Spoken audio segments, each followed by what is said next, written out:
और इस वक्त एक बड़ी खबर जो मिल रही है वो आपको बता दें, अतीक का फोन इंटरसेप्ट होने का दावा किया जा रहा है। खुफिया एजेंसी ने बातचीत रिकॉर्ड की है। इस वक्त की ये बड़ी खबर आपको बता रहे, फोन पर असद से बातचीत की गई थी, इस बात का दावा यहां पर किया गया है। इस वक्त की ये बड़ी खबर आपको बता रहे हैं, दावा ये किया गया है खुफिया एजेंसी बातचीत जो है वो रिकॉर्ड किया। अब इस बातचीत में क्या था ये भी जरूर देखना होगा, लेकिन इस वक्त की बड़ी खबर आपको बता रहे, उमेश पाल हत्याकांड को लेकर एक बड़ा दावा किया गया है कि खुफिया एजेंसी ने अतीक अहमद का फोन जो है वो इंटरसेप्ट किया हुआ था। आनंद तिवारी ज्यादा जानकारी के साथ फोन लाइन पर मेरे साथ जुड़ गए हैं।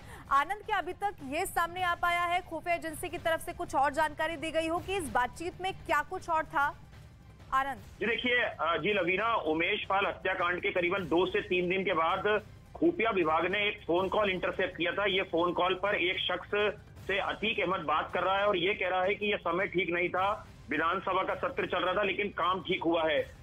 जांच एजेंसी के मुताबिक बहुत हद तक संभावना है कि अतीक अहमद अपने बेटे असद से यह बातचीत कर रहा था और जिस दिन असद का इनकाउंटर हुआ था उस दिन भी न्यूज 18 इंडिया ने खुलासा किया था कि लगातार असद जो है अतीक अहमद के संपर्क में था। बता दें कि एक और बड़ी जानकारी मिली है, जो गुड्डू बमबाज है वो 31 मार्च को वेस्ट बंगाल में आखिरी बार देखा गया था, लेकिन जब तक एसटीएफ और दूसरी जांच एजेंसियां उस तक पहुंचती वो वहां से निकल गया था। हालांकि अब बेहद करीब जो है वो एसटीएफ गुड्डू बमबाज के पास है, लेकिन ये फोन कॉल ये साबित करता है कि अतीक अहमद अपने कॉन्टेक्ट के जरिए और खुद लगातार असद के साथ संपर्क में था और उससे बचने के लिए जितने भी उसके एसोसिएट्स हैं, अतीक अहमद के पुराने राजदार हैं या वफादार हैं, उनकी मदद जो है लगातार असद को दिलाई जा रही थी। और यही वजह थी कि असद अतीक अहमद के ही जानने वालों के संरक्षण में पहले दिल्ली में रुका, अजमेर में रुका, इसके बाद वो महाराष्ट्र में नासिक में उसे शरण मिली।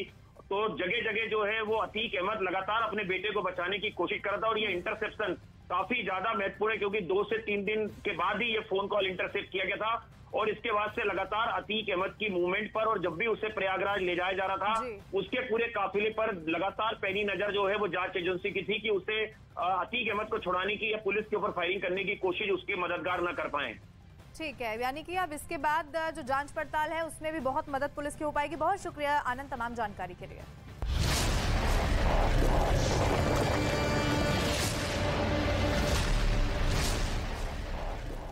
के पीछे किसकी साजिश थी? क्या अतीक की हत्या उसके दुश्मन गैंग ने की? क्या अतीक कोई बड़ा खुलासा करने वाला था?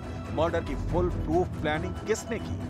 अतीक को मारने की प्लानिंग में और कितने लोग शामिल हैं? इन सवालों के जवाब तलाशने में पुलिस लगी हुई है।